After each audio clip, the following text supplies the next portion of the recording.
Hello viewers, আজকে সকালবেলা উইটা দেখি আমার গাছের পেয়ারাগুলা যাতে পাখি না খায় আমি বাইন্ধে রাখছিলাম, কিন্তু তারপরেও পাখি পলিথিন ছিঁড়া এই যে ঠোকরা খাইছে। এই যে পলিথিন ছিঁড়া ঠোকরা ঠোকরা খেয়ে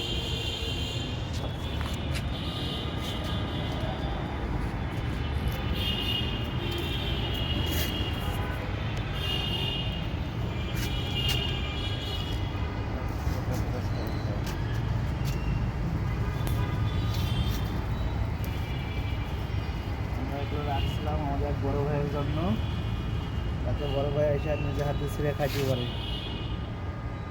খাইতে পারলো না পাখি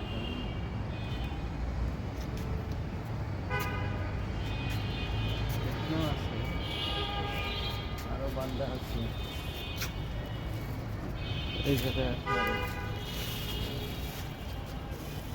মধ্যে আছে।